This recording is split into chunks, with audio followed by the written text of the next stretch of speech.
Hey guys, welcome to the PSL Review. On today's episode, we are breaking down the Telkom Knockout with the likes of Mamelodi Sundowns, Orlando Pirates and Kaizer Chiefs all advancing, and big teams like Bidvest Wits and Cape Town City falling short. We'll discuss everything and let's get into the episode, guys. We kick off the show with Masandawana thrashing Usutu at home. The first half was a bit quiet, with only a single goal being scored. Themba Zwane assisting Ali Meza in the 46th minute, but Mamelodi Sundowns created a lot of opportunities in the first half but just couldn't get them past Amazulu. Amazulu was a bit quiet in the first half. A really impressive sign is Morena. Morena is playing in a new wing number 10 hybrid role, really interchanging with the likes of Themba Zwane, Gaston Serino, and Morena looks like a completely different player because the Amazulu defense couldn't keep up with his pace and his dribbling. I'm really impressed by Morena's new role under Peter Musimane, and Musimane seems to be getting the best out of Morena. Zwane, of course, also looked very dangerous on the day, assisting 2 goals in the game, but Themba Zwane is Themba Zwane. Mushishi, we know his quality, we know what he can produce. He just scored against Mali in the Nelson Mandela Cup Challenge a week ago for Bafana, so we know what Themba Zwane can produce, with the likes of Gaston Serino getting 2 goals. One was assisted by the latter Themba Zwane, and the second goal coming from a penalty from Morena. So Morena and Zwane really had a great game against Amazulu, but this seems to be a poor run for Amazulu as they are knocked out of the Telkom Cup. The Telkom clash featured a few debutants, with Mario Boysen getting his first a game for Usutu, and it was a horrible game for the defender as the defense leaked 5 goals and numerous chances against Amazulu, with Mario Boysen getting an own goal in the 55th minute. He came out a bit too early, and a miscommunication or a lapse of concentration between him and the goalkeeper, and Sundowns got their 3rd goal of the game. Another debutant in the game was Maurizio Alfonso, the Argentinian striker for Mamelodi Sundowns, got his first run out in the Telkom Knockout competition, and he got a goal on debut, assisted again by the man in great form, Morena, coming off the wing and just crossing it in to the big Argentinian, and Alfonso finished.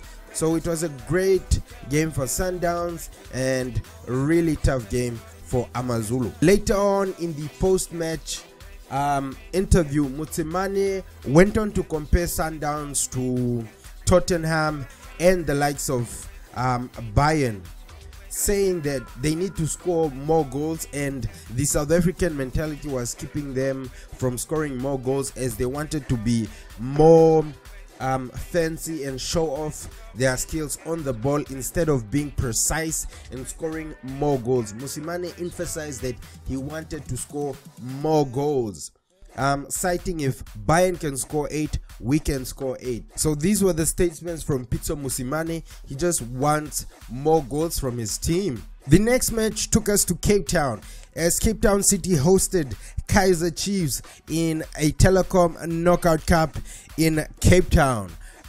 Chiefs were suffering a number of injuries, with the biggest one being missing Bafana number 1 stopper Kune. Tumelang Kune was out with an injury and missed the tie against Cape Town City. Cape Town City really came out firing in the first half, really creating a lot of chances. Thabo Nodada really showing what type of player he is. He's really a really quality player, playing in that number 10 wide role, really putting a lot of pressure on the Chiefs defense in the first half. And the goal came from an assist from Thabo Nodada, playing the ball to Kermit Erasmus. Erasmus bringing it down and hitting the ball so cleanly, guys, between two defenders, and Kermit Erasmus got the goal. Mark Manyambela also put in a great shift in the first half. I think this was his second game after signing for Cape Town City, really showing that he still has a lot to offer, and coach Benny McCarthy really putting faith in the PSL veteran. But in the 27th minute, a deflected shot from Zimbabwean international Kama Billiat taking the shot, and the shot hitting Phillies on the arm. But this was one of the most disappointing incidents in the game. A game full of a lot of incidents and tackles. Mpoma Kola's reaction to the penalty, putting his hands on the ref, guys. This was really uncalled for. This was so disrespectful. There's no way you can put your hands on the official twice, grabbing him and pushing him. Makola deserved a straight red, but the ref kept him on the park and he was given a yellow. But this is really appalling behavior from Makola and should not be allowed in any of our South African games. But Cardozo stepped up to take the subsequent penalty and he missed wide. Cardozo had scored previously a goal from the spot but couldn't score this one against Leonberg, and he took it wide over the post. As the first half continued, Bernard Parker was injured, with Samir Nurkovic coming on as a substitute. And guys, this is where the Kaizer Chiefs attack came to life. Nurkovic, Castro and Billiat were really starting to cause a few problems for Cape Town City going into the second half.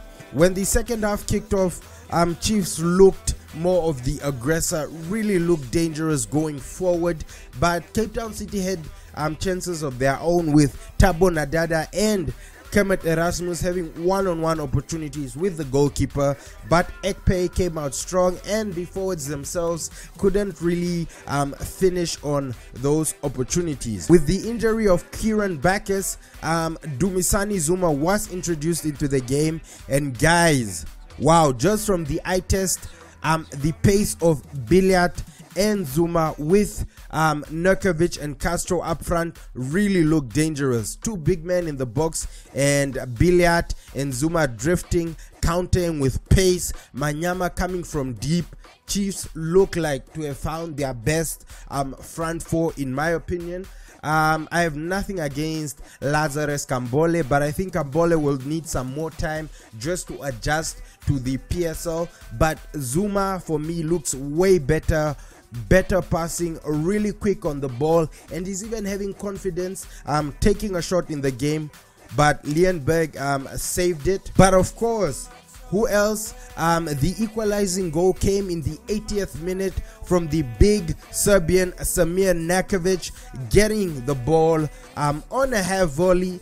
Really nice goal, really nice technique, and Leonberg and his defense couldn't do anything but just watch the ball sail into the net. Nurkovic really had an impactful game, coming on as a sub, but there was it, and 1-1 drew to penalties. The penalty shootout was full of drama and heroics, with Daniel Cardozo being the first to step up after missing a penalty earlier in the game, and he was cool, calm and collected, and put it past Leonberg without any effort, with a few players, actually 3 players, missing penalties. In both Phillies and Sadat missed penalties for Cape Town City, with Sadat coming to the clutches of Daniel Ekpe, proving his quality and catching a low driven shot from Sadat, and Phillies just put his effort wide, with another miss coming from Lebogang Manyama, trying to be smart and clever, just driving the ball really low, but Leonberg got the ball. Eric Matoho got the winning penalty for Kaizer Chiefs, the tower. Eric Matoho really having a great season. I think this is his 3rd goal of the season. Mato has been an integral part of the Chiefs attack. Even though he's a defender, he's been contributing to great goals to the Chiefs attack. But now Kaizer Chiefs move on to the semi-finals of the Telkom Knockout. The Buccaneers hosted Stellenbosch at the Orlando Stadium, hoping to get a win over the newly promoted side. Orlando Pirates have been struggling in recent games in the PSL and haven't really been at their best. But with the likes of Vincent Pule coming back in his first game of the campaign after dealing with some injuries, Orlando Pirates really came out firing in the first half, creating 7 opportunities, 7 shots on target to be exact in the first half. Vincent Pule really looked good in his first 90-minute game of the season. He was linking up well with Thembikosi Loch. I think there was a relief from Thembikosi Loch's side because he was playing really well, looking like the Loch of old, the Loch that we know, drifting into that number 10 role, really creating, linking up play with his strike partner Vincent Pule. We can see the connection between the two left-footed players, between 45 and number 3. Loch looking like the player of old and grabbing the only goal of the game in the 80th minute with a wonder strike from outside the box. But Pirates still have a few issues to deal with, especially at a centre back. Stellenbosch had a few opportunities where they opened up the Pirates defense with a few balls. So Pirates really need to address their centre back frailties. Stellenbosch goalkeeper Lee Lagerfeld really had a great game, stopping a lot of opportunities on his goal, numerous chances from the likes of Vincent Pule, Mabasa, Augustine Mulenga, who had 2 great opportunities in the second half but put them wide. But Lee was woke to all the chances that Pirates created in the game, only letting in a late goal from Loch with a wonder strike from outside the box again, but Lee couldn't save that one. But overall he had a really good game, even though he looks like a bit of a chubby goalie, but he really had a good game against Orlando Pirates. But Stellenbosch will meet Orlando Pirates in their next game in the PSL, hoping they can get a different result from the Ghost. In other Telkom results, SuperSport United were held by Baroka at home. The game ended in a 1-1 draw, leading to penalties, where SuperSport United won 3-2 on penalties, with Golden Arrows beating Polokwane City at home, and Maritzburg beating Bidvest Wits 3-1 on penalties, knocking out Bidvest Wits out of the Telkom Knockout. Highlands Park also won on penalties 6-5 with Black Leopards, and the only fixture left would be Chippa United, who will take on Bloemfontein Celtic on Tuesday at 7 o'clock left before the draw. And the teams that are through to the next round of the Telkom Knockout are Maritzburg United, Golden Arrows, Kaizer Chiefs, Orlando Pirates, SuperSport United, Mamelodi Sundowns, Highlands Park, and the winner between Chippa United and Bloemfontein Celtic. So we could still see a surprise Soweto derby in the Telkom Knockout, God willing, if the football gods are willing.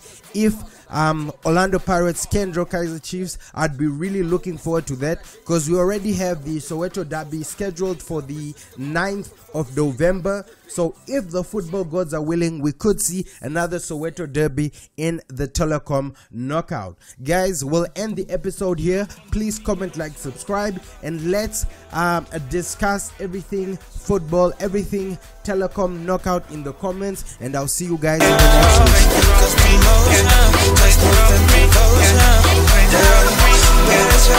video.